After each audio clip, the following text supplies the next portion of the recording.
Let's just take Tucker Carlson.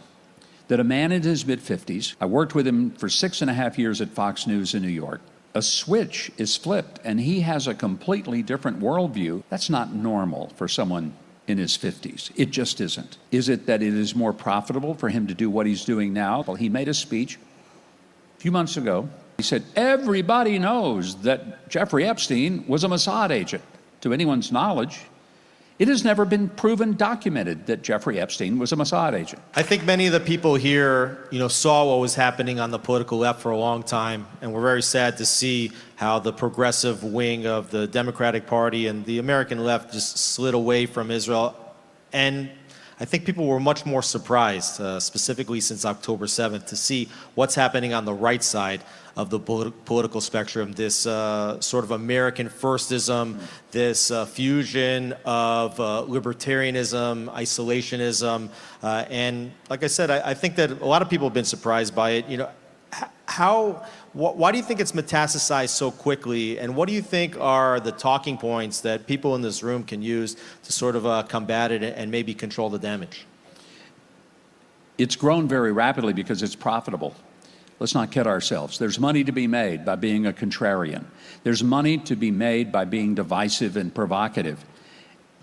I don't know if all of these loud voices are doing it solely for money, and I cannot tell you where the money comes from. I wish I could. If I could, I would tell you. But it doesn't make sense. Let's just take Tucker Carlson. That a man in his mid-50s, who I've known since 1991, when his first job out of college was in Little Rock, Arkansas, working for a newspaper.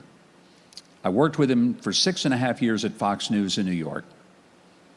Suddenly, in a very short period of time, a switch is flipped and he has a completely different worldview and his ideological base has completely changed. That's not normal for someone in his 50s. It just isn't. What happened? I don't know. Is it that it is more profitable for him to do what he's doing now than what he was doing when he was at Fox News? He wouldn't be doing it if it wasn't. There's got to be, on all of our part, a willingness to push back, stand up, speak up, but to do it with facts, but to do it not with a sense of anger and hostility. I think that's a huge mistake. If all we do is engage in the same level of temperature, then we're not going to be able to be successful. We need to calmly, but with a sense of assurance and confidence, push back on some of the more outrageous things. I'll give an example. He made a speech a few months ago, and he made the comment. He said, everybody knows that Jeffrey Epstein was a Mossad agent. Now, he said this in front of probably 1,200 people. I wonder how many of those 1,200 actually knew that Jeffrey Epstein was a Mossad agent. I would say no one, because to anyone's knowledge, it has never been proven, documented, that Jeffrey Epstein was a Mossad agent. I was a debater in high school and in college. One of the courses that I took was rhetorical theory. It's basically learning how to use language as a form of, if you will, propaganda, to sell your argument. When I listened to what he said, it occurred to me that is classic propaganda tool. Here's what I mean. If you say something everybody knows, but everybody doesn't know, and no one in the audience is willing to stand up and say, no, sir, I don't know. Why don't you tell me how I should know that? If no one does that, everyone sits there and they nods. How come? Because everybody wants to act like, oh yeah, I knew that. Of course I did.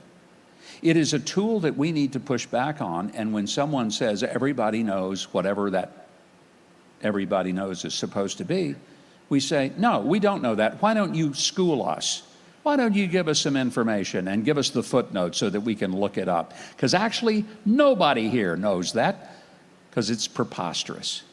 We've got to answer the folly with fact. And a final question here. Tell me, how big a priority is the fight against anti-Semitism to President Trump, and what have been the policies that the United States have put in to fight anti-Semitism and to protect Jews in the United States and around the world?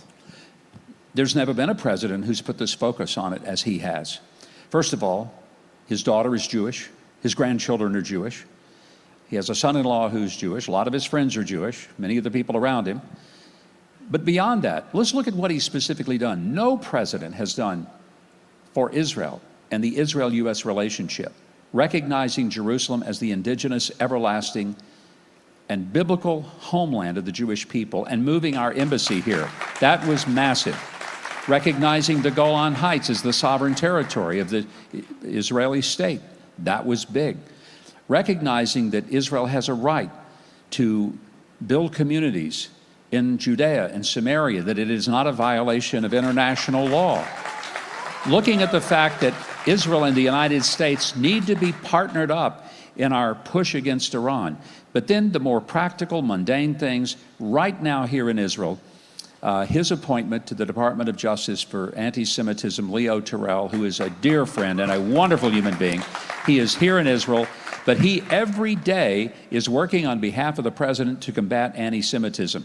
We have Yehuda Kaplan, who is a rabbi who has been now named as the State Department, Senate-confirmed special envoy to combat Semitism. There's never been an administration, ever, Democrat or Republican, doesn't matter, never been an administration that has put so much focus, attention, and official stamp of approval to say, this is not something that we will just look the other way, hope disappears on its own. We will fight it as a government, as an administration, because it is the morally right thing to do, and because I believe deep down, the president believes, as so many of us, if you bless Israel, you will be blessed. And if you curse Israel, you will be cursed. He'd rather America be blessed, and I believe he's well on the way to making that happen. Now, some of the preposterous statements that have really caught a lot of wind since October 7th have been the charges of war crimes against Israel, charges of genocide against Israel. And we've seen that play itself out in the International Criminal Court and elsewhere. And I wanted to know from your view and with regard to U.S. policy, how do these charges and arrest warrants issued against Prime Minister Netanyahu for genocide, how does that affect America and other countries' abilities to defend themselves? I'm very proud of the United States. We have put sanctions on people like Francesca Albanese, one of the most horrible voices in the world today. We have also declared that the ICC is a rogue organization. The U.S. has no part of it, and we have put sanctions on people associated with the ICC and the ICJ. We will continue to do that, and I think that is the right course for the U.S. When we hear ridiculous allegations, Israel is a genocidal nation, I simply say, really? Then they are really, really bad at it. They're the worst at this that has ever been attempted in history. Because if Israel was genocidal, they could have taken all of Gaza down in about 2.5 hours. Last summer, we saw what Israel is capable of. They took on a nation 10 times its size, not only in population, but many, many times over its size geographically, and they kicked their ever-loving rear ends in the space of 12 days, didn't lose a single airplane, a single pilot, or a single soldier, and they did that. If they wanted to commit genocide, do you think they could do it in the space of Gaza, which is the size of Las Vegas, Nevada? Of course they could have. They didn't. Why? Because they're not a genocidal nation. It's ridiculous to say that of them.